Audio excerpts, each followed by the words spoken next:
안녕하세요, 만브랜드 여러분. 이 영상에서는 사업가라면 갖춰야 할 멘탈 프로그래밍에 대해 알려드리도록 하겠습니다. 여러분들이 이 영상을 보고 바로 내 인생에 적용할 수 있는 것들 뿐만이 아니라 사업 성장 속도에 가속을 붙여줄 개념들 몇 가지 간단하게 소화하기 쉽게 알려드리도록 하겠습니다. 영상 제목을 사업가들을 위한 멘탈 프로그래밍이라고 했지만 다르게 말하면 내가 원하는 걸 얻는 방법이란 제목도 괜찮았을 것 같아요. 제가 제 주변 사람들에게 야, 내가 제일 잘하는 게 무엇인 것 같아? 라고 물어보니까 사람들이 그렇게 말을 하더라고요. 너는 마음을 먹으면 목표로 잡은 것들을 잘 이뤄내는 것 같아 라고 이런 대답이 왔어요. 이번 영상은 조금 길 거예요.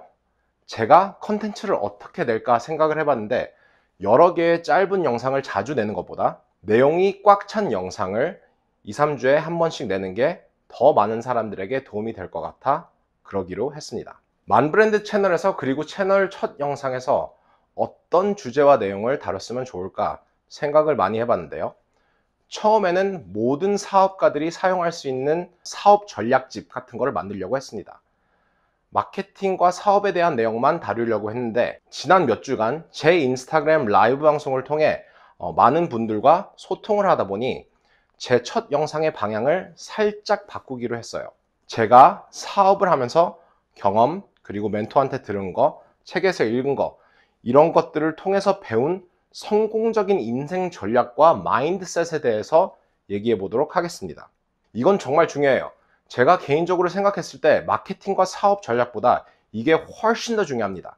이 영상의 시청자 대부분이 두 번째 월급 강의 수강생이시던가 창업 다마고치 채널의 시청자이실 거라고 생각합니다.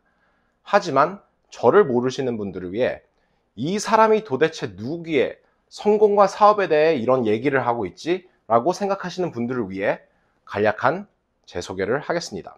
저는 만브랜드의 진행을 맡게 된 민병은이라고 합니다. 저의 회사 빈토리오는 지난 5년간 아마존 베스트셀러 자리를 유지하고 있으며 작년 2019년도에는 아마존 탑 코리안 브랜드라는 상을 수상하게 됐습니다. 저는 400만 원을 들고 빈토리오를 1인 기업으로 시작했고 지금은 아마존 뿐만이 아니라 10개의 국가 온라인과 오프라인으로 사업을 확장하고 있습니다. 대부분 사람들은 저를 아마존 전문가로 알지만 제 자신을 조금 더 정확하게 정의를 짓자면 이커머스 및 브랜딩 전문 사업과 마케팅 오타쿠라고 할 수 있을 것 같습니다. 또 최근에는 운 좋게 Forbes Business Council의 신입 멤버가 되어 Forbes.com에도 피처링이 됐어요. 만 브랜드 프로젝트를 통해 저는 10,000개의 대한민국 브랜드를 해외로 진출할 수 있도록 도움을 드리는 게 지금 제 목표고 제가 유튜브를 시작한 이유도 역시 여러분들과 제 사업을 키우면서 도움이 됐던 정보와 전략을 공유해 드리려고 해요. 하지만 10,000개의 대한민국 브랜드를 해외로 보내기 전에 짚고 넘어가야 할 몇 가지 포인트가 있습니다. 저에게 연락하시는 분들이 겪고 있는 어려움들을 한 발짝 물러서서 보면 한 가지의 큰 근본적인 원인이 있어요.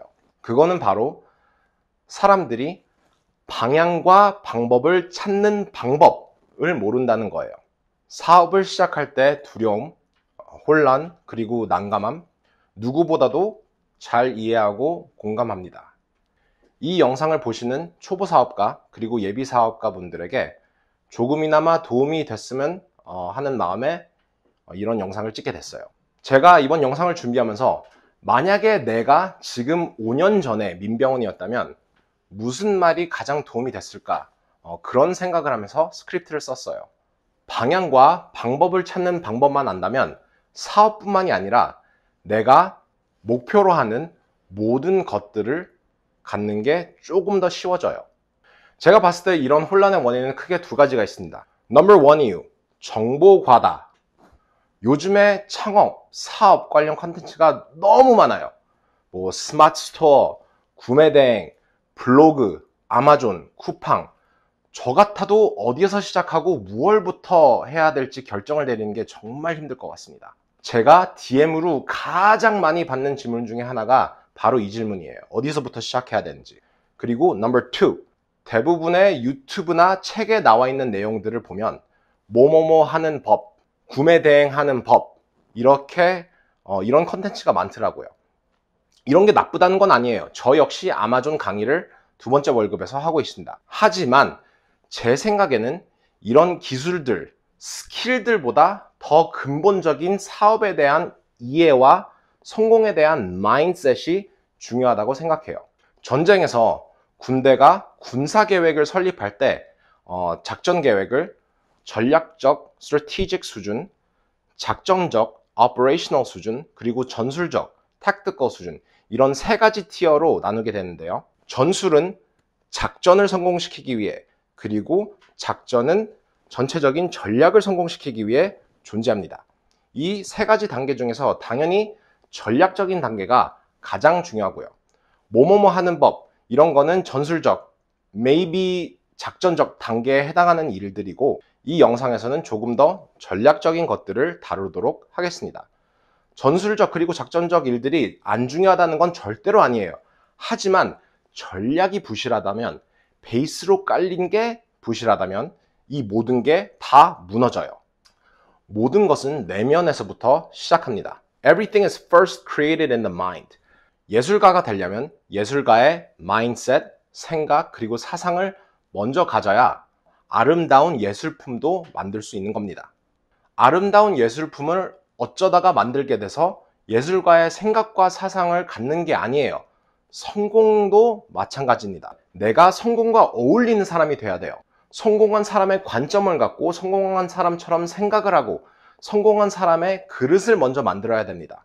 사업을 하다 보면 유튜브 혹은 책에서 해답을 찾을 수 없는 문제들이 많이 발생할 거예요. 이거는 제가 약속드립니다. 그런 난관들을 이겨내기 위해서는 이게 마인드셋과 기본기가 안 받쳐주면 절대로 안 돼요. 자, 그럼 사업가라면 갖춰야 할 멘탈 프로그래밍 8가지 바로 들어가겠습니다. Number 1. Master of my fate. 제가 정말 좋아하는 시가 있어요. 그 시는 이제 윌리엄 에너스트 헨리가 쓴 Invictus라는 시인데요. 끝 구절이 이렇게 됩니다. I'm the master of my fate. I'm the captain of my soul. 나는 내 운명의 주인이며 나는 내 영혼의 선장이다. 여러분들은 본인이 당신의 운명의 주인이라고 생각하시나요? 인생을 바꿀 수 있다고 믿지 않는다면 지금 제가 무슨 말을 하더라도 무용지물입니다. 우리의 잠재의식은 매우 강력해요. 그리고 우리의 관점, 우리의 생각, 그리고 우리의 믿음들, our perceptions, thoughts and beliefs, 이런 것들이 우리가 현실로 받아들이는 것들이 나중에 우리의 현실을 만들어요. 성공하는 데 있어서 모든 것들을 다 올바르게 한다고 해도 나의 잠재의식이 올바르게 잡혀있지 않다면 나의 그림자, 나의 부정적인 자아가 내 진로를 방해할 거예요. 내 자신이 나의 가장 큰 걸림돌이 되는 거예요. 이 포인트를 더 잘 설명시켜 드리기 위해서 3가지의 실험에 대해 알려드리도록 하겠습니다. 첫 번째 실험은 마틴 슬리그맨의 학습된 무기력함인데요. 1967년 미국의 심리학자 마틴 시글맨은 강아지들을 대상으로 한 실험이 있는데요. 시글맨은 강아지들을 상자 A, B, C에 나누어 놓고 각각 다른 방식으로 전기 충격을 주었습니다. 제가 그림을 좀 그리면서 설명을 할게요. 시글맨은 강아지들을 상자 A, B, C에 이렇게 나눠 놓고 각각 다른 방식으로 전기 충격을 가했습니다. A라는 상자 안에는 강아지가 코로 레버를 누르면은 전기 충격이 멈추는 그런 상자였고요. 그런 그룹이었고, B라는 상자에는 레버를 고정시켜 가지고 강아지들이 아무리 바라 그래도 전기 충격을 멈출 수 없는 그런 박스였습니다. 그리고 상자 C에는 컨트롤 그룹이어서 아무런 전기 충격을 가하지 않았어요. 24시간 뒤 시글맨은 장애물만 넘으면 전기 충격을 피할 수 있는 상자에 강아지들을 재배치했습니다. 레버가 없고 이런 낮은 벽만 뛰어넘으면 쉽게 전기 충격을 피할 수 있는 그런 상자에 재배치했다는 거예요. 그러자 그룹 A와 C에 있었던 강아지들은 전기 충격을 느끼자마자 바로 장애물을 뛰어넘어서 안전한 곳으로 도피를 했지만 상자 B에 있었던 강아지들은 전기 충격을 느끼자마자 그 어떤 시도를 하지도 않고 전기 충격을 그냥 견뎌냈습니다. 상자 B에 있었던 강아지들은 무기력함을 학습한 거죠. 두 번째 실험은 벼룩과 투명한 뚜껑 실험인데요. 벼룩들은 자신의 키에 150배를 뛸 수 있다고 합니다. 한 33cm 정도를 뛸 수 있다는 거예요. 투명한 뚜껑 실험에서는 한 과학자가 유리 항아리에 벼룩들을 넣습니다. 그러자 벼룩들은 유리 뚜껑에 머리를 부딪히게 됐죠.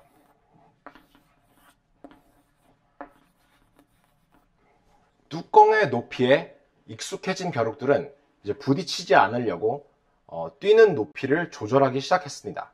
근데 여기서 신기한 일이 발생했어요.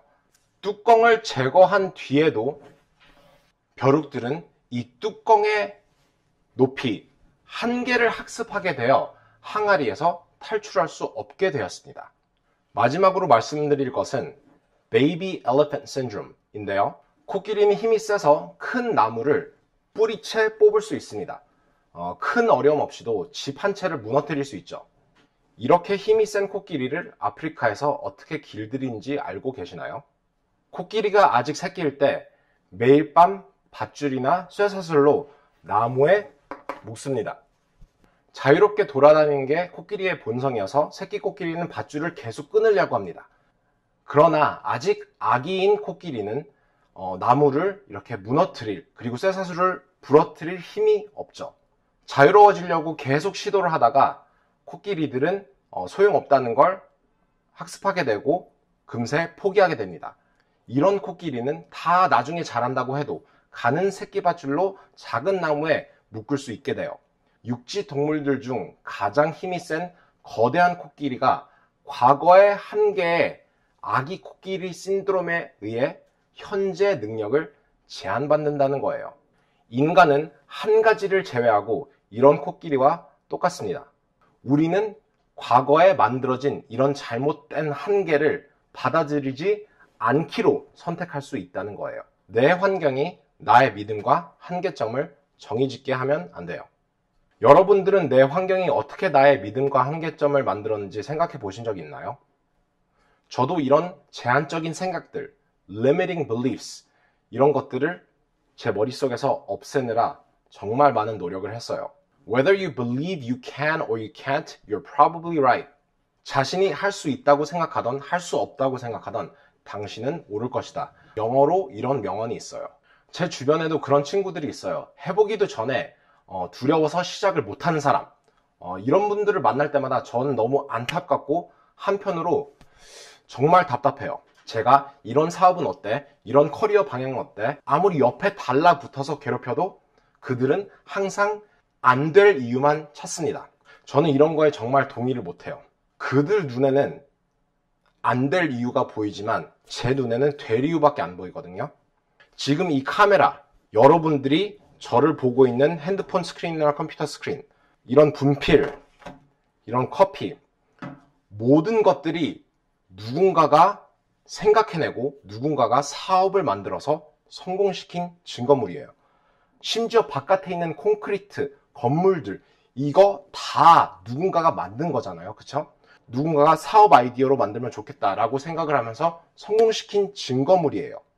인간은 창조하는 동물입니다. We are creators. Humans are creators.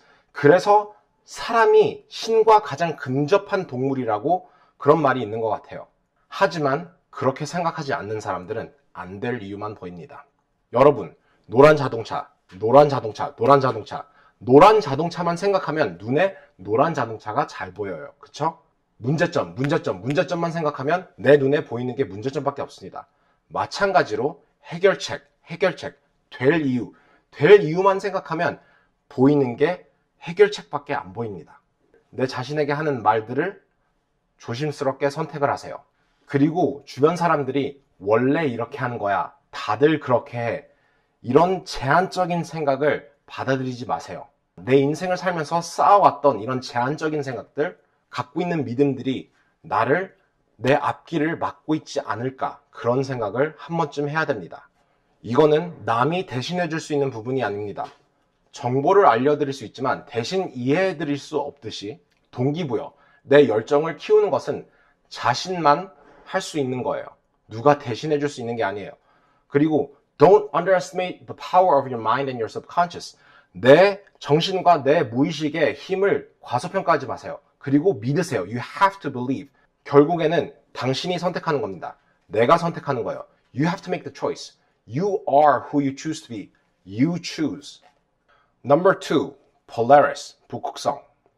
아까 전에 말씀드린 것처럼 요즘에 그런 질문을 많이 받아요. 돈 버는 방법을 가르치는 사람들이 너무 많은데 어디서부터 무엇을부터 시작해야 될지 모르겠다. 내 자신이 누군지 그리고 무엇을 원하는지 확실하게 구체적으로 모를 경우 나에 대한 타인의 인식이 나의 정체성이라고 착각하기 쉽습니다.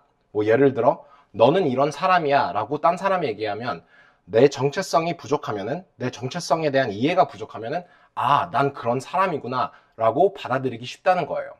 그리고 내가 원하는 게 정확히 무엇인지 모를 경우 다른 사람의 꿈과 목표를 내 것으로 착각하기 쉽습니다. 내가 정확하게 뭘 원할지 모르는 경우 연예인이나 뭐 인플루언서나 뭐 성공한 사업가나 보면서 아, 나도 저 사람처럼 되고 싶어, 이렇게 착각하기 쉽다는 거예요. 이렇게 가다간 정말 큰 코 다치기 쉬워요. 딴 사람이, 타인이 혹은 바깥 세상이 나의 정체성 그리고 나의 목표를 정해짓게 하면 안 됩니다. I guarantee you that this is going to mess up your mind and your life. 이렇게 가다간 내 정신과 내 인생이 나중에 망가져요. 하지만 해결책은 쉬워요. You have to find your Polaris. 나의 북극성을 찾아야 돼요. 북극성은 맨눈으로 볼 수 있을 만큼 밝고 밤하늘에 항상 떠 있습니다. 옛날 사람들은 북극성을 이용해 넓은 바다 그리고 거친 파도를 이겨내면서 길을 찾았습니다. 우리도 우리만의 Polaris를 찾아야 해요. 그러기 위해선 일단 step number 1, you have to figure out who you are. 나의 정체성을 확실히 잡아야 내가 가는 방향도 확실히 잡을 수 있는 거예요. 그러기 위해선 일단 남들이 말하는 말을 다 무시해야 돼요. 뭐 엄마, 아빠, 형제, 친구, 선배, 후배, 선생님, 교수님, 여자친구, 남자친구 다 무시하세요. Be careful of listening to well-intentioned people. 뭐 너 생각해서 말하는 거야. 널 위해서 이렇게 하는 거야. 너 위해서 이런 말을 하는 거야. 내가 대신 생각해 주는 거야. 왜 대신 생각을 해주세요? I have my own brain. 나도 내 두뇌가 있어요. 왜 대신 생각을 해주는데? 내가 잘못된 결정을 내려도 내가 직접 저지른 거면 후회하지 않습니다. 이렇게 나를 위해 대신 생각해주는 사람들은 내가 배울 기회를 뺏어가는 거예요. 자, 그럼 누구의 말을 들어야 하나? 내가 닮고 싶은 사람의 말을 들어야 돼요. You have to listen to people that you want to be like. 생각해보세요. 살찐 사람한테 다이어트 어드바이스, 운동 어드바이스를 받진 않을 거 아니에요? 그쵸? 내 선생님들은 당연히 존경스러운 사람들이죠. 하지만 내가 선생님이 되지 않을 거면 선생님 말을 그렇게 귀 기울여 들을 필요는 없다고 생각합니다. 그리고 한 가지 더. 내가 되고 싶은 사람이, 내가 우상으로 삼는 사람이 정말 내가 하고 싶은 일을 하고 있는지 확인해야 됩니다. 말이 아닌 행동을 관찰하면서, 그 사람의 행동을 관찰하면서 확인을 해야 된다는 거예요. 제가 라이브 방송에도 한 말이지만, 예를 들어 뭐 가상화폐에 대해 뭐 가르쳐 주겠다는 사람이 있다고 해요. 하지만 그 사람의 돈벌이 수단을 보니까 가상화폐로 돈 버는 것보다 강의로, 가상화폐에 대한 강의로 돈 번 게 더 많다고 쳐요. 그러면 그 사람은 가상화폐로 돈 버는 게 아니라 강의를 팔아서 돈 번 사람이에요. 다음 단계, step 2. Listen to your desires. 내 욕망에 귀 기울여야 해요. 내가 진짜로 뭘 원하는지, 그런 것들을 왜 원하는지 곰곰이 한번 생각을 해보세요. 그리고 최종 목표가 뭔지 또 한번 생각을 해봐야 됩니다. 뭐 예를 들어 돈을 벌고 싶다고 해요. 돈. 왜 돈을 벌고 싶어요? 얼만큼 돈을 벌고 싶어요? 그 돈을 번 다음에 무엇을 원할 것 같아요? 이런 것들을 한번 깊게 파고 들어가야 됩니다. 그리고 이런 것들을 이루기 위해 얼마나 희생할 각오가 돼 있는지 그런 것도 자신에게 한번 물어봐야 돼요. 한마디로 요약하자면 내 목표가 1차원적이면 안 된다는 겁니다. 다음, step 3. 자기 자신을 관찰해야 돼요. 내가 여태까지 살면서 좋아하던 것, 싫어하던 것, 잘하는 것, 못하는 것, 답답해하는 것, 이런 것들을 다 한번 관찰해야 합니다. 뭐 사람들이 그런 말 하잖아요. 커리어에 있어서 많은 사람들이 다양한 이런 어드바이스를 주는데요. 어떤 사람들은 내가 좋아하는 일을 해야 된다. 뭐 어떤 사람들은 내가 잘하는 일을 해야 된다. 어떤 사람들은 뭐 돈을 많이 버는 일을 해야 된다. 아니면 의미가 있는 일을 해야 된다라고 하지만 이런 것들은 너무 부족한 것들이라고 생각해요. 내가 좋아하는 것들은 항상 바뀌어요. 여러분 생각해 보세요. 여러분들이 지금 좋아하는 것들 중에 3년 전에 좋아했던 게 있나요? 5년 전에는요? 좋아하는 것들은 항상 바뀝니다. 지금 좋아하는 게 1년 뒤에 실증 날 수도 있는 거고 5년 뒤에 지금 싫어하는 거를 나중에 좋아하게 될 수도 있고 사람은 항상 바뀌고 진화합니다. 그리고 잘하는 것만 하는 것, 이거는 너무 제한적인 게 사람은 학습을 하고 배울 수 있어요. 여러분도 지금 못하는 걸 나중에 잘할 수 있을 거라고 장담합니다. 그리고 돈이 되는 일, 돈이 되는 일은 지속적으로 매일매일 할 수 있는 일이 되어야지 나중에 성공을 할 수 있어요. 돈은 되지만 즐겁지 않은 일, 내가 좋아하는 일을 안 하면 나중에 김이 빠집니다. 번아웃이 온다는 거예요. 그리고 마지막으로 의미 있는 일만 하다 보면 나중에 생계 유지가 힘들 수도 있어요. 의미 있는 일이 돈이 안 된다면 생계 유지가 힘들 수도 있어요. 그래서 어떻게 이걸 해결해야 되냐? 내가 모든 걸 다 갖춘, 내가 지속적으로 매일매일 할 수 있는 일들을 어떻게 찾을까? 저만의 그런 방법을 알려드리도록 하겠습니다. 일단 내가 살면서 좋아하는 것들을 다 한번 적어보세요. 따로 내가 살면서 잘했던 일을 다 한번 적어보세요. 그리고 이런 일들을 왜 내가 좋아했는지, 왜 내가 잘했는지 구체적으로 분석을 해봐야 돼요. 뭐 예를 들어 스타크래프트, 많은 사람들이 스타크래프트를 좋아하죠. 사람들이 스타크래프트를 좋아하는 이유는 다 다를 수 있잖아요. 뭐 어떤 사람들은 뭐 전략적인 면이 좋아가지고 전략을 짜는 게 좋아서 스타크래프트를 좋아할 수도 있고, 어떤 사람들은 뭐 남들과 경쟁하는 게 좋아서 스타크래프트를 좋아할 수 있고, 그리고 또 어떤 사람들은 친구들이랑 그냥 팀플레이, 친구들이랑 노는 게 좋아서 이런 스타크래프트 같은 게임을 좋아할 수 있어요. 이것들을, 내가 좋아하는 것들을 왜 좋아하는지 다 공통점을 찾아야 돼요. 그리고 내가 잘하는 것들도 마찬가지입니다. 내가 잘하는 것들, 어떤 면이 좋아서 어떤 면이 쉬워서 잘했는지 이런 것들을 다 한번 분석을 해보세요. 다 나열하고 분석을 하면 공통점이 보이게 될 거예요. 그리고 공통점을 찾으면 나중에 내가 좋아하게 될 일, 그리고 나중에 내가 잘할 수 있을 일, 그런 것들을 예측할 수 있게 돼요. 제 경우를 예를 들어 말씀드려 볼게요. 제 안에는 과학자, 건축가, 그리고 스토리텔러가 있습니다. 이 말이 무슨 말이냐면, 저는 어렸을 때부터 과학자처럼 분석하는 걸 좋아했어요. 뭐 예를 들어 마술쇼 같은 거를 보면 남들이 와 신기하다 마술 이렇게 반응할 때 저는 저기 뒤에 어떤 장치가 있지? 저 마술은 어떻게 하는 거지? 이렇게 분석하는 걸 좋아했어요. 저는 그냥 냅둬도 분석을 할 거예요. 제 뇌 구조가 그러니까요. 저는 그래서 창업당원거치 채널에서도 그런 말을 했지만 저는 사업을 분석하는 게 취미예요. 저는 분석이 너무 재밌어요. 그냥 관찰하고 분석하고 이게 어떻게 되는 거지? 이런 뭐 어떤 요소들이 어떻게 조합돼 가지고 이런 결과물이 나오는 거지? 이런 걸 분석하는 걸 정말 좋아합니다. 제 안에는 또 빌더가 있어요. 건축가가 있어요. 그 말이 무슨 말이냐면, 저는 어렸을 때부터 작은 것들을 조합시켜서 좀 더 크고 아름다운 것들을 만드는 걸 좋아했어요. 어릴 때 레고 같은 거 갖고 이렇게 장난치는 것도 좋아했고, 뭐 게임 같은 걸 하면 뭐 심스나 뭐 기지 만드는 게임 이런 걸 엄청 좋아했고, 그래서 뭔가 이런 작은 단위들을 합쳐서 나만의 것을 만드는 걸 엄청 좋아했습니다. 마지막으로 스토리텔러. 저는 지금도 친구들한테 재밌는 얘기를 해주는 게 좋아요.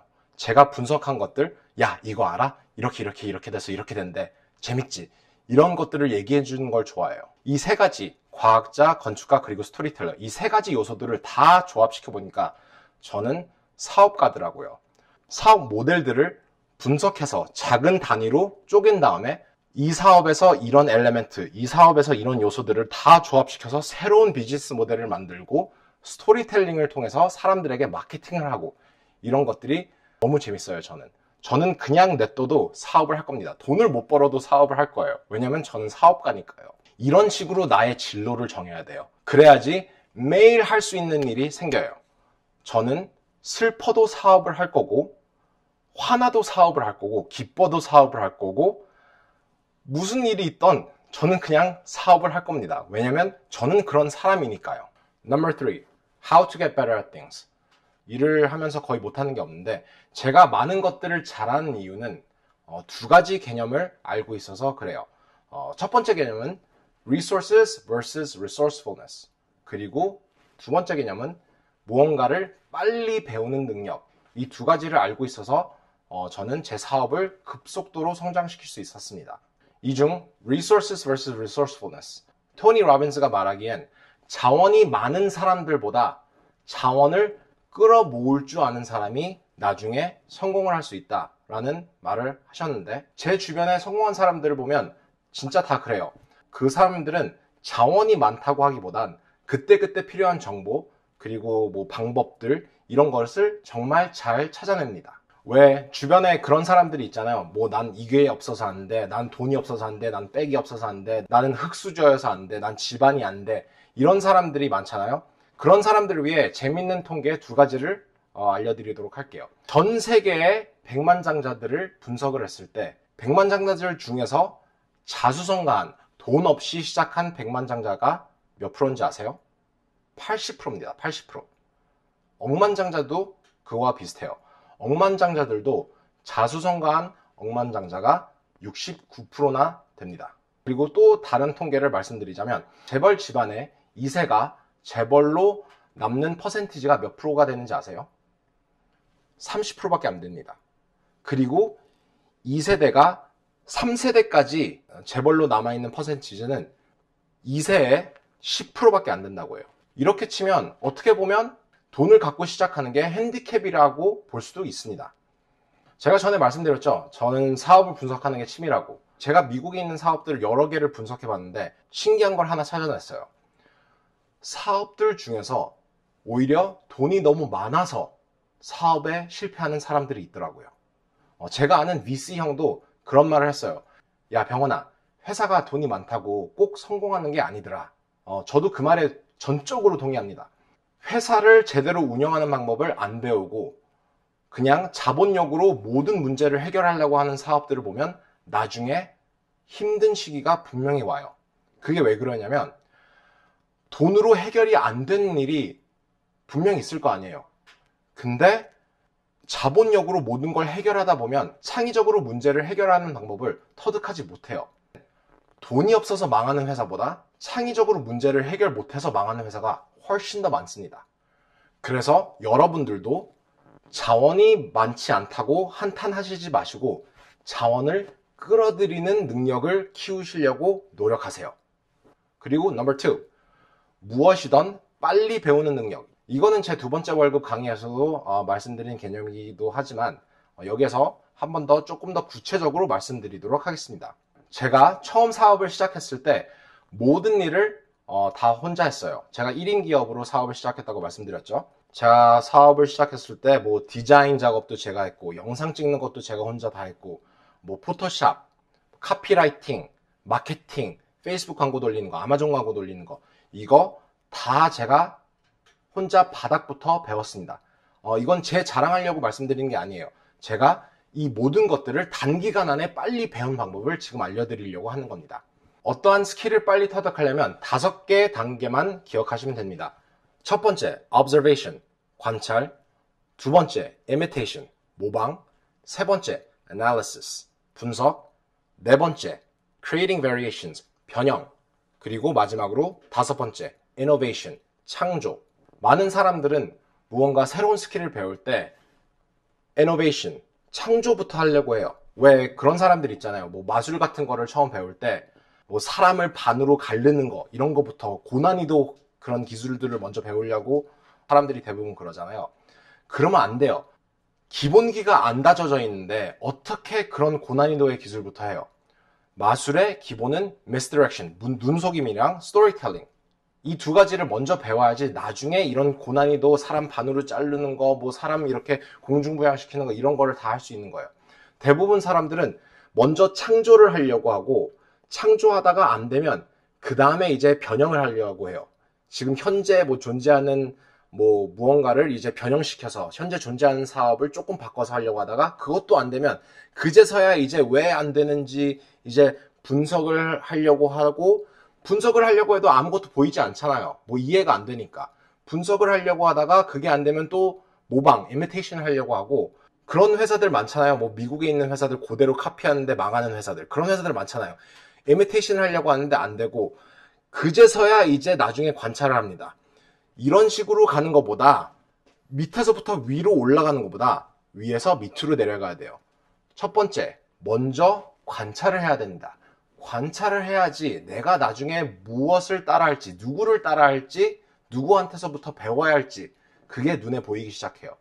그 다음에 이제 이미테이션을 하다 보면, 모방을 하다 보면, 아, 이거는 이렇게 돌아가는 거구나. 조금씩 눈에 들어오기 시작합니다. 그렇게 되면 이제 분석이 가능해져요. 세 번째, analysis가 가능해집니다. 분석을 하다 보면, 아, 그러면 이런 부분을 이렇게 변형시켜 볼까? 저런 부분을 이렇게 바꿔볼까? 이런 아이디어들이 떠오르기 시작해요. 변형을 하고, 변형한 것들 중에 이게 되네, 저건 안 되네, 이런 게 눈에 보이기 시작하면 그제서야 그런 것들을 조합시켜서 창조가 가능합니다. 여러분들, 무언가를 빨리 배우려면 창조를 하려고 하지 말고 먼저 겸손하게 관찰부터 하고 모방, 분석, 변형, 창조 이런 단계들을 따르세요. 그리고 number 4, how to deal with failure. 실패와 타협하는 방법. 누구나 다 인간이라면 실패에 대한 두려움은 있을 거라고 생각해요. 하지만 실패에 대한 두려움은 사업을 하는데 가장 큰 장애물이라고 생각합니다. 특히 미국에서도 당연히 이제 실패에 대한 두려움이 있죠. 하지만 미국보다는 우리나라 사회에서 실패에 대한 두려움이 더 강한 것 같아요. 남들이 나를 어떻게 판단할까? 내가 실패하면 다시 재기 못하면 얼굴 어떻게 되냐? 이런 생각을 많이 하셔서 그런 것 같은데요. 제가 실패에 대한 저만의 생각을 알려드리도록 하겠습니다. 여러분들에겐 성공이 뭐예요? 사람마다 성공에 대한 생각이 다르죠? 성공은 개념이에요. 성공은 우리 머릿속에 있는 우리가 만들어낸, 우리가 정의지은 개념이에요. 그쵸? 성공이 개념이면 실패도 개념이에요. Failure is a concept. It doesn't exist. 현실에 실제로 존재하지 않아요. 실패는 개념이라는 거를 꼭 이해를 하셔야 됩니다. 내 머릿속에서 만들어낸 거예요. 실패에 대한 두려움을 갖는 대신 평범함에 대한 두려움을 가지세요. 실패에 대한 두려움을 버리지 못하면 평범해집니다. 나의 최상의 모습을, 나의 이상적인 이런 목표를 달성하지 못하면 어쩌지? 이런 생각을 하면서 실패에 대한 두려움보다 평범함에 대한 두려움을 기르세요. 제가 좋아하는 말 중에 그런 말이 있어요.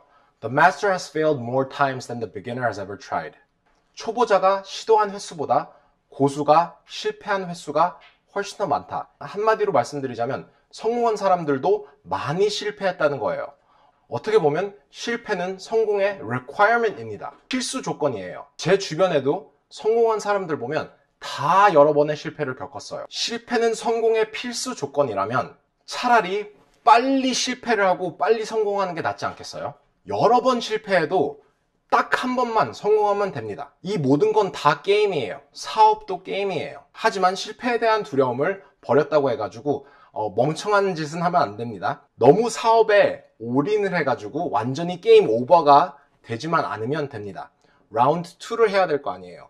실패를 하더라도 다시 일어설 수 있을 만큼의 에너지와 자원만 남겨두는 것을 꼭 기억하세요. Number 5. Going meta and seeing patterns of patterns. 제가 인스타그램에서 라이브 방송을 하면서 사람들이 그런 질문을 자주 하시더라고요. 대표님, 분석하는 방법 알려주세요. 대표님처럼 분석을 하려면 어떻게 해야 되나요? 그래서 이런 것들을 조금 설명을 해보려고 하겠습니다. 패턴을 보는 방법, 메타적으로 생각하는 방법, 게임 위에 더 고차원의 게임을 하는 방법을 아셔야 돼요. 모든 것은 시스템이에요. 사업도 시스템이고 나도 시스템이고 모든 것들은 과정의 조합이에요. 그리고 또 모든 것은 연결이 되어 있습니다. 제가 이런 것을 어떻게 설명해야 될지 많이 고민을 해봤는데요. 최대한 잘 설명을 해보려고 노력을 하겠습니다. 아마존도 시스템의 조합이에요. 미국 경제가 나빠지면 아마존에서 팔리고 안 팔리는 게 달라지고, 뭐 코로나 때문에 어떤 제품들은 떡상을 하고 어떤 제품들은 폭망하죠. 미디어, 플랫폼, 인플루언서, 정치, 이런 게 모든 게 다 연결되어 있습니다. 그래서 전체적인 생태계를 이해하고 이런 것들이 서로 영향을 어떻게 미치는지 생각을 해보셔야 돼요. You have to know how the system works and you have to know how the big picture flows. 큰 그림이 어떻게 흘러가는지 이해하시고, 그리고 전체적인 시스템이 어떻게 돌아가는지 이해를 하시면은 메타적인 생각을 하실 수 있고 시스템을 조작할 수 있게 돼요. 제가 제 강의에서도 의도 일치라는 개념을 알려드렸는데요. 아마존의 의도, 플랫폼의 의도, 소비자의 의도, 나의 의도가 일치되면 모든 게 시너지 효과를 이뤄서 사업 성장 속도가 빨라진다고 말씀드렸는데요. 이런 메타적인 생각을 하려면 여러 관점으로 봐야 됩니다. 이런 시스템이 있으면 대부분 사람들은 여기에서만 놀아요. 하지만 제가 말씀드리는 거는 이 전체적인 걸 다 이해하고 여기 안에 있는 것들을 어떻게 흘러가고 어떤 것들에 인해 영향을 받고, 이런 것들이 다 얘네들이 어떤 의도를 갖고 어떤 움직임을 갖고 있는지, 그런 것들을 다 봐야 된다는 거예요. 줌 인 하고 줌 아웃 하고, 거꾸로 보고 뒤로 보고 앞으로 보고, 여러 관점에서, 다른 사람들 관점, 다른 회사들 관점에서 많은 관점을 받아들여야 된다는 겁니다. 한 가지 예를 들어 드릴게요. 미국 아마존 블랙 프라이데이나 뭐 프라임데이나 크리스마스 때 제가 재밌는 현상을 하나 포착했어요. 미국 언론사들이 아마존에서 잘 팔리는 물건들, 와인을 사랑하는 사람들을 위한 탑 5 와인 액세서리, 아마존에서 살 수 있는 탑 10 제품, 이런 기사들을 많이 내기 시작하더라고요. 뭐 예를 들자면 프라임데이 때 가장 핫한 탑 50 제품, 크리스마스 선물하기 좋은 탑 10 제품, 와인 러버를 위한 발렌타인데이 선물, 이런 기사들이 많이 나가기 시작하더라고요. 기자들도, 언론사들도 기사를 내야 돼요. 기사를 내는 게 그들의 job이니까요. 그쵸? 그래서 이때쯤 되면은 언론사들이 아마존을 검색을 해요. 아마존을 검색을 하면서 기사거리를 찾는데 매년마다 반복되는 패턴이니까 제가 이걸 알아채고 크리스마스, 프라임데이 한 달 전부터 세일을 엄청 돌리고 홍보를 엄청 해가지고 기자들의 눈에 띄게끔 상황을 만들어 놓습니다. 큰 그림을 봐서 나한테 유리한 상황으로, 우리 회사에 유리한 상황으로 돌아가게 한 거죠. 이렇게 하다 보니 저희 브랜드가 대형 언론사 뉴스에 엄청 많이 실렸습니다. 저희 웹사이트에 가보시면 언론사 리스트, 기사 나온 리스트 다 찾아보실 수 있어요. 너무 많아서 업데이트도 못했어요. 자, 그러면 패턴들의 패턴을 보는 방법은 어떻게 하냐? 이런 것들이 눈에 잘 들어오기 위해서는 어떤 연습을 해야 되냐? 그것도 알려드리도록 하겠습니다. 저는 매일 아침 최소 30분, 최대 1시간 정도 명상을 하는데요. 제가 명상을 하면서 이미지 트레이닝 하는 게 있는데 어떤 이미지 트레이닝을 하냐면요. 이건 그림으로 설명드릴게요. 제 자신이 있으면 제 자신에서 또 다른 나가 나와서 제 자신을 관찰합니다. 제 자신을 판단하는 거죠. 이게 real me, 진짜 나고, 또 다른 나가 나와서 내 몸에서 나와서 판단하는 상상을 해요. 그리고 이 몸에서 또 다른 나가 나와서 내 자신을 관찰하는 것을 또 봅니다. 이렇게 하면 객관적으로 판단하는 게 쉬워져요. 그리고 상황을 여러 관점으로 보는 게 연습이 됩니다. 저는 여기서 끝나지 않아요. 전 여기서 또 나와서 또 다른 내가 관찰하고, 또 나와서 또 다른 내가 또 이 전체적인 상황을 관찰하고, 계속 그런 연습을 해요. 그런 연습을 하다 보니까 남의 관점도 이해하고 전체적인 그림도 이해되고 상황 판단이 훨씬 더 잘 되기 시작합니다. 이게 쉽지 않은 연습이라는 건 알고 있습니다. 하지만 연습을 하면 모든 스킬을 터득할 수 있듯이 이런 것도 메타 인지하는 것도 연습을 하면 쉬워져요. 저는 이런 연습을 1, 2년 한 게 아니에요. 저는 지난 한 10년 동안 이런 연습을 계속 매일매일 해왔습니다. 이건 제 비밀 무기 중에 하나예요. 진짜로. 그리고 number 6, fight unfair and win. 불공평하게 싸우고 이기는 방법. 이거는 제가 진짜 좋아하는 토픽 중에 하나예요. 여러분들이 한 번도 들어보지 못한 말을 해드릴게요. The world is an unfair place and that's a good thing. 세상은 불공평해. 하지만 그건 좋은 거야. 세상은 불공평해. 이런 말을 하는 사람들을 보면 항상 자기가 지는 쪽에 있다고 생각하잖아요. 이기는 사람이 있으면 지는 사람이 있으니까 불공평하다고 하는 건데, 그런 말을 하는 사람들을 보면 항상 자기가 지는 쪽에 있을 거라고 생각해요. 자기가 불리하다고 생각을 하는 거예요. 왜? 세상은 불공평하니까 내가 나중에 유리할 수도 있겠다. 그런 생각을 왜 안 하죠? 세상은 불공평하다는 거는 현실이에요. 어쩔 수 없어요. 받아들여야 돼요. 하지만 내가 유리한 쪽이 될 수 있다는 것도 사실이에요. 안 그래요? 자, 그러면 불공평한 싸움을 만들어서 내가 이기는 방법 2가지 개념을 알려드리도록 하겠습니다. 이거는 제가 진짜 중요하게 여기는 개념들 중에 하나고, 그리고 제 성공에 정말 많은 도움을 준 개념 중에 하나예요. 이런 불공평한 싸움을 만들기 위해 알아야 되는 개념 2가지는 첫 번째, 유리한 상황을 만드는 방법, 그리고 2번째는 leverage. 이 2가지 개념에 대해 말씀드리겠는데요. 여러분, Star Trek 아시죠? Star Trek. Star Wars 말고 Star Trek.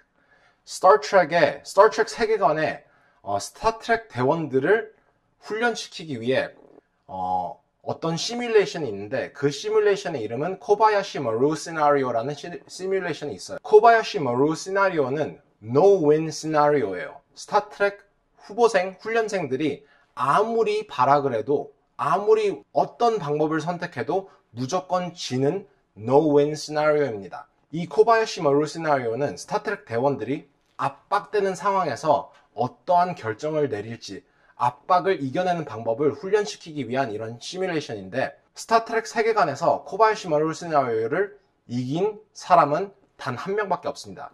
그 사람은 이제 스타트랙의 주인공 캡틴 kirk인데, 캡틴 kirk은 코바야시 마루 시뮬레이션을 들어가기 전에 컴퓨터를 해킹해가지고 no win 시나리오를 only win 시나리오로 바꿨습니다. 무엇을 해도 무조건 이기는 시나리오를 만들었다는 거죠. 저는 이런 식으로 생각하는 게 너무 좋아요. 내가 이길 수밖에 없는 상황을 만드는 그런 생각, 이런 게 너무 좋습니다. 이거를 제가 제 사업에 어떻게 도입했는지 leverage라는 개념을 먼저 알려드리고 스토리를 말씀드릴게요. 저는 leverage, 지렛대 원리를 그 책에서 배우진 않고, 그 책은 아직 못 읽었어요. 책에서 배우지 않고 미국에 있는 어떤 억만장자, 롤랜드 프레이저라는 억만장자로부터 배운 개념인데요. 여러분, 그거 아세요? 미국에 사업가들의 비밀 조직, 그런 시크릿 소사이티가 있다는 거 아세요? 백만장자들, 억만장자들끼리 모여서 서로 정보를 공유하고 서로 리소스를 이렇게 나누 갖는 그런 소사이티, 그런 그룹들이, 그런 단체들이 존재하는데요. 저는 이제 아마존의 베스트셀러다 보니까 운 좋게 이런 마스터마인드에 초대받게 됐어요. 제가 이런 마스터마인드 가입하게 돼가지고 몇 년 전에 롤랜드 프레이저가 이런 프라이빗한 게더링에서 연설을 하는 걸 보게 됐는데, 진짜 롤랜드 프레이저는 제가 만난 사람들 중에서 가장 머리가 좋다고 해도 과장이 아닌 그런 분이세요. 정말 머리가 좋아요. 사업적으로는 천재인 것 같아요. 그래서 롤랜드 프레이저가 연설을 하고 너무 감명을 받아서 제가 롤랜드 프레이저한테 졸졸 따라가서 말을 걸었어요. 그래서 롤랜드 프레이저와 나눈 대화는 대략적으로 이렇게 진행됐습니다. Roland, hi, how many companies do you own? How many companies do you have? 너 회사 몇 개 갖고 있어, Roland? 그래서 롤랜드가 저한테 대답하는 게, 나 10억대짜리 회사 12개, 100억대짜리 회사 한 9개, 1000억대짜리 회사 한 6개, 그리고 조 단위 회사 2개. 이렇게 말씀을 하시더라고요. 진짜 클래스가 다르죠? 그래서 저는 이제, 이런 사람을 만날 기회가 몇 번이나 있겠냐, 인생을 살면서 이런 사람을 만날 기회가 몇 번이나 있겠냐 생각을 해서 제가 그때 당시 생각할 수 있는 가장 중요한 질문을 했습니다. Roland, what do you think is the difference between a millionaire and a billionaire? Roland, 백만장자와 억만장자의 결정적인 차이점이 뭔 것 같냐? 라고 질문을 했습니다. 그러자 이제 롤랜드는 곰곰이 생각을 하더니 leverage 이렇게 말을 했어요. 지렛대 원리. leverage는 지렛대 원리라는 뜻입니다. 전 지렛대는 뭔지는 알지만 여러분들도 지렛대는 뭔지 알 거예요. 근데 지렛대 원리? 지렛대 원리가 도대체 뭐지? 궁금해가지고 다시 한번 물어봤어요. Roland, what is leverage? Could you give me an example? 한번 예시를 한번 얘기해주면 안 되겠냐? 라고 물어봤어요. 그러자 롤랜드가 이런 이야기를 해줬습니다. 롤랜드가 예전에 화장품 회사를 갖고 있었대요. 근데 화장품의 원가를 절감하기 위해서 필요 자원의 10배를 구매를 했다는 겁니다. 그래서 제가 그렇게 질문했어요. 필요한 것에 10배 이상을 주문하면 그거는 이제 돈을 더 쓴 게 아니냐? 원가 절감한다는 건 이해가 되는데 객단가가 내려간다는 건 이해가 되는데 왜 10배 이상으로 주문하냐? 잠겨뒀다가 나중에 쓸 거냐? 라고 물어봤어요. 그러자 롤랜드가 이런 말을 했습니다. 10배 이상을 주문하고 내가 쓸 것만 빼내서 썼다. 그리고 나머지 남은 자원들은 새로운 회사를 만들어가지고 내 경쟁사들한테 이익을 남기면서 판매를 했다. 그런 말을 하더라고요. 그래서 제가 와, 그러면 원가 객단가도 절감하고 그리고 이익을 남기는 거네? 와, 정말 천재다. 이렇게 얘기를 하니까 롤랜드가 씩 웃더니 이런 말을 했어요. 너는 메인 포인트를 잡고 있지 못하다고. 그래서 제가 무슨 말이지? 다시 한번 해명해 줄 수 있어? 라고 물어보니까 롤랜드가 그런 말을 하더라고요. Now I know how much my competitors are paying for their product. 난 이제 알아. 내 경쟁사들이 제품을 제조하기 위해 얼마나 돈을 내는지 난 이제 안다고. 그런 말을 하더라고요. 더불어 이제 나는 내 경쟁사들이 하는 것을 어느 정도 가격으로 컨트롤할 수 있어. 그게 메인 포인트다. 이게 바로 leverage예요. This is leverage. 원가 절감도 하고 남은 걸로 이익을 내고 거기에다가 이제 경쟁사들을 이제 어느 정도 컨트롤할 수 있는 능력이 생긴 거잖아요. 이게 바로 leverage예요. 롤랜드가 또 한 개의 예를 더 얘기해 줬는데요. 롤랜드가 운영하는 회사 하나를 위해 인사관리 시스템, HR 소프트웨어를 만들어야 됐대요. 그래서 1억을 투자해가지고 HR 소프트웨어를 만들었는데 너무 좋더래요. 너무 좋아가지고 그 다음 연도에 다른 회사를 만들어가지고 그 소프트웨어를 딴 회사들에게 판매를 했대요. 그래서 첫 번째 연도에 순이익 10억을 벌었대요. 그러면 롤랜드는 1억을 쓴 걸까요? 9억을 번 걸까요? 네, 이게 바로 레버리지의 개념이에요. 이길 수밖에 없는 싸움, 그리고 레버리지에 대한 개념을 저희 회사 빈토리오에 어떻게 적용했는지 말씀드리도록 하겠습니다. 조금 제 자랑 같지만 이해해 주세요. 여러분들에게 좋은 예, 좋은 영감을 드리기 위해서 말씀드리는 거니까 조금만 너그러운 마음으로 들어주세요. 많은 사람들이 아마존을 할 때 분산 투자를 해요. 뭐 건강보조제도 하고 전자제품도 하고 펫 용품도 하고 여러 가지를 하는데 저는 오로지 와인 액세서리, 에어레이터 하나에만 집중을 했습니다. 왜 돈이 안 되는 이런 와인 액세서리 하나에 집중을 했냐? 저는 레버리지라는 개념을 사용하고 싶어서 와인 액세서리 하나에만 집중을 했습니다. 와인 액세서리 하나에만 집중하니까 노력이 분산되지 않고 한 가지에만 집중이 되니까 저희가 지난 5년 동안 베스트셀러 자리를 유지할 수 있었던 거고 그리고 아마존 탑 코리안 브랜드도 얻을 수 있었던 거예요. 하지만 여기서 끝나지 않았어요. 전 언젠가는 빈토리오가 한국에 진출을 해야 된다는 걸 알고 있었습니다. 저희 부사장도 계속 저한테 한국에 진출하자 이런 말을 많이 했는데요.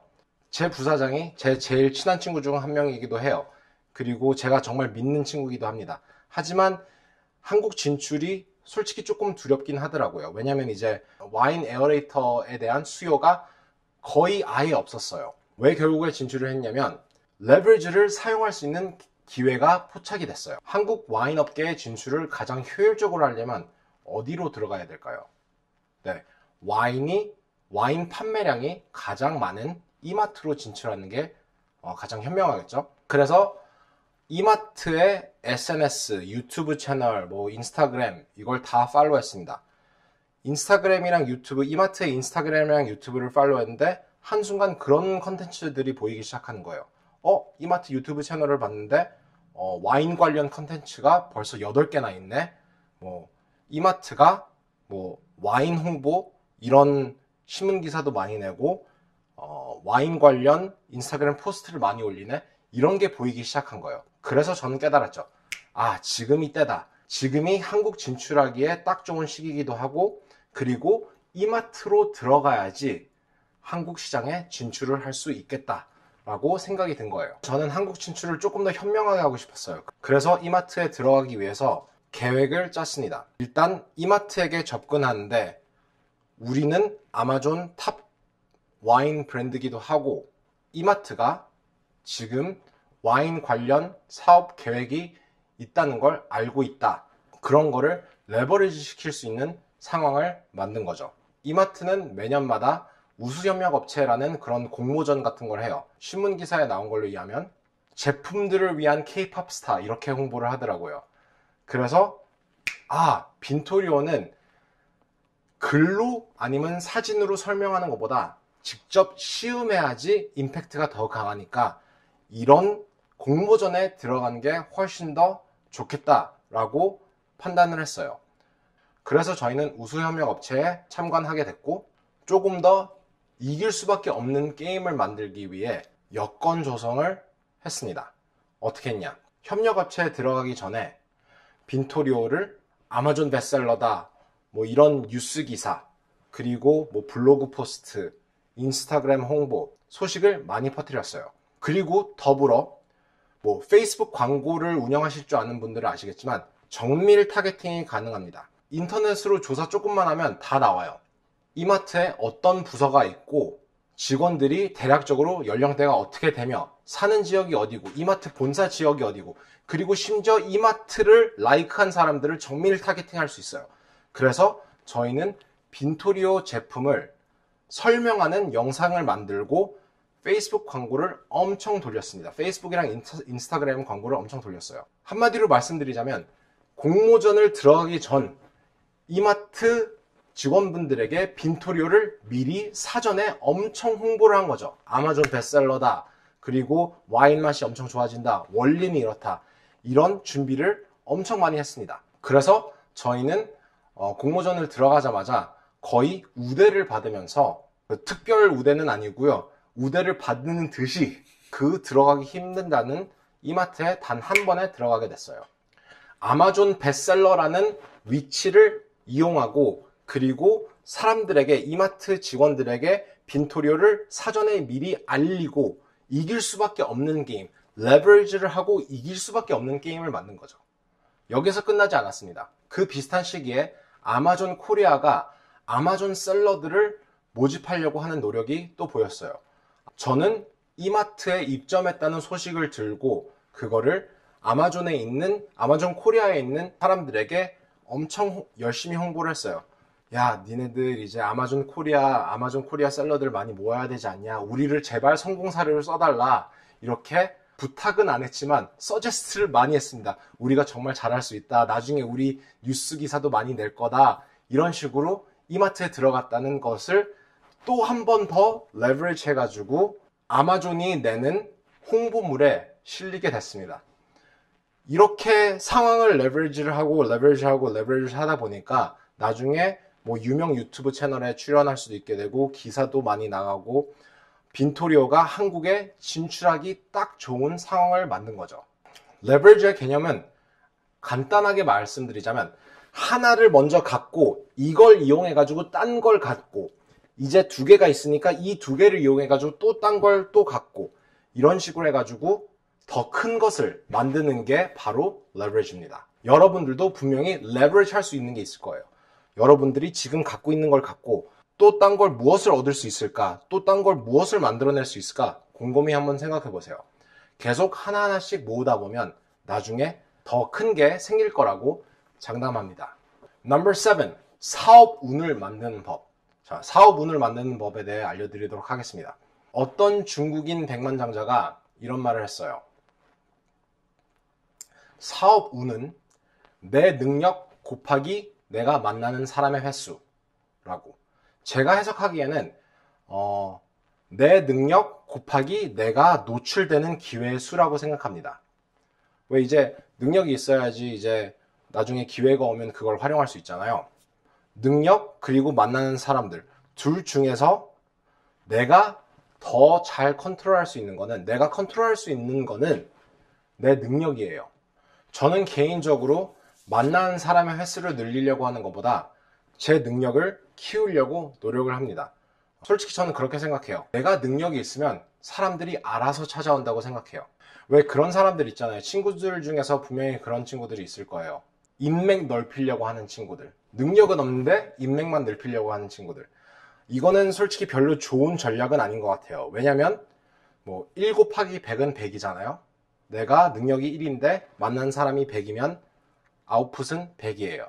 하지만 내 능력이 50이기만 해도 곱하기 100 하면 5000이고 내가 능력이 아예 없으면 빵이면 내가 아무리 많은 사람을 만나봤자 아웃풋은 0일 거예요.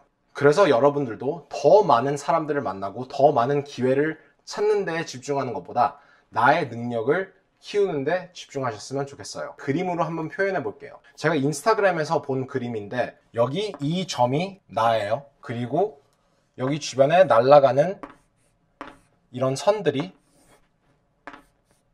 기회예요, 기회.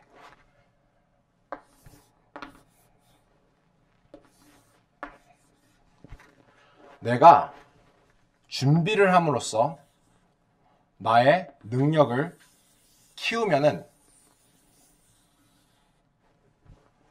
접하는 기회들이 많아집니다.